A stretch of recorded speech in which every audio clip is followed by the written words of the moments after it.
Friends, welcome to Sha Samayal. இன்னைக்கு நம்ம ரொம்ப ஈஸியான ஈவினிங் ஸ்நாக்ஸ் பார்க்க போறாங்க. கோதுமை மாவுல முந்திரி பிஸ்கட் எப்படி செய்யறதுன்னு. இதுக்கு இன்னொரு பேர் வேற சொல்லுவாங்க, மூன் பிஸ்கட்னு சொல்லுவாங்க.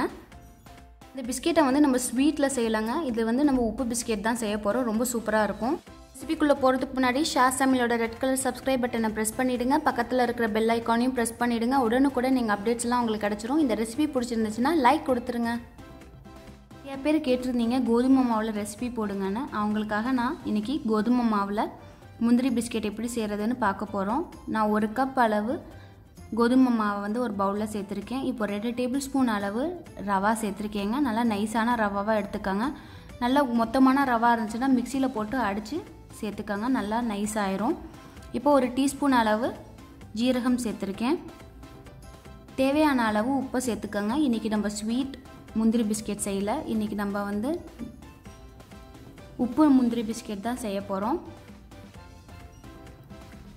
ஒரு 4 பெப்பரை வந்து நல்லா இடித்து வச்சுருக்கேங்க. அதையும் இப்போ சேர்த்துக்கலாம்.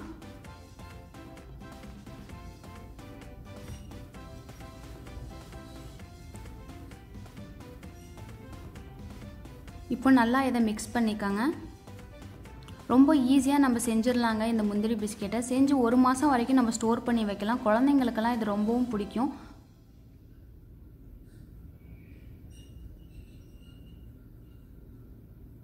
கால் கப் அளவு நான் பட்டரை வந்து உருக்கி வச்சுருக்கேன். இப்போ அதையும் சேர்த்துக்கலாம்.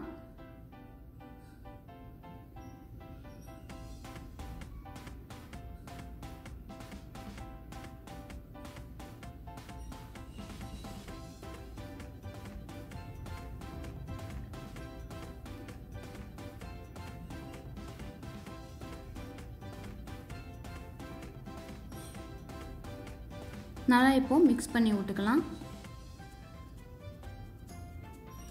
இப்போ தேவையான அளவு தண்ணியை ஊற்றி நம்ம சப்பாத்தி மாவு பதத்துக்கு பிசைஞ்சுக்கலாம். ரொம்ப லூஸாக பிசையக்கூடாதுங்க, கொஞ்சம் டைட்டாக தான் இருக்கணும். பாருங்கள், இந்த மாதிரி பிசைஞ்சாச்சு. இப்போ வந்து சப்பாத்தி கட்டையில் நான் சின்ன ஒரு உருண்டை மாதிரி எடுத்துக்கிறேன். சின்ன ஒரு பந்து சைஸ் எடுத்து இப்போ நம்ம உருட்டிக்கலாம். ரொம்ப மெலிசாலாம் போடக்கூடாது, கொஞ்சம் மொத்தமாக தாங்க இருக்கணும். ஏன்னா இந்த முந்திரி பிஸ்கெட் வந்து மொத்தமாக இருந்தால் தான் நல்லா அழகாக முந்திரி ஷேப்பில் இருக்கும். இந்த மாதிரி இருக்கணும். இந்த அளவில் நீங்கள் உருட்டிக்கோங்க. இப்போ ஒரு மூடியை வச்சு இந்த மாதிரி கட் பண்ணிக்கோங்க. வாட்டர் பாட்டில் மூடி இப்படிலாம் இருந்துச்சுன்னா இந்த மாதிரி கட் பண்ணிக்கோங்க. நீங்கள் ஸ்டார் ஷேப் எல்லா ஷேப்லேயும் போட்டுக்கலாம். பாருங்கள், இந்த மாதிரி எல்லா மாவையும் நம்ம கட் பண்ணி வச்சுக்கலாம்.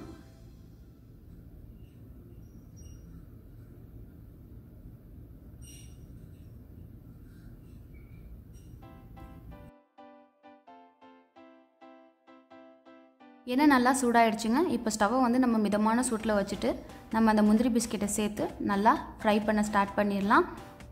பிஸ்கெட்டை நல்லா சேர்த்துட்டு ஒரு கரண்டியால் நல்லா மிக்ஸ் பண்ணி விடுங்க. அப்போ தான் ஈவனாக அந்த பிஸ்கெட் வந்து கோல்டன் கலரில் ஆகும். ஒன்று மேலே ஒன்று ஒட்டாமல் இருக்கும். ஸ்டவ்வை வந்து மிதமான சூட்டில் வச்சுக்கோங்க. ஹை ஃப்ளேமில் இருந்துச்சுன்னா சீக்கிரம் பிஸ்கெட்டோட கலர் வந்து ப்ரௌனாக ஆயிரும், உள்ள மாவாகவே இருக்கும். பாருங்கள், நம்மளோட முந்திரி பிஸ்கெட் வந்து ரெடி ஆகிடுச்சு. ஒன்ஸ் நுரை எல்லாம் அடங்கினதுக்கப்புறம் நம்ம இதை எடுத்துடலாம். நல்லா கோல்டன் கலரில் நம்ம பிஸ்கெட் வந்து சூப்பராக ரெடி ஆகிடுச்சு. இப்போ ஒரு பிளேட்டில் ட்ரான்ஸ்ஃபர் பண்ணிக்கலாம். இதே மாதிரி மீதம் இருக்கிற மாவையும் நம்ம பிஸ்கெட் பண்ணி போட்டுடலாங்க. ரொம்ப சூப்பராக நம்ம செஞ்சிடலாம், ரொம்ப ஈஸியாக.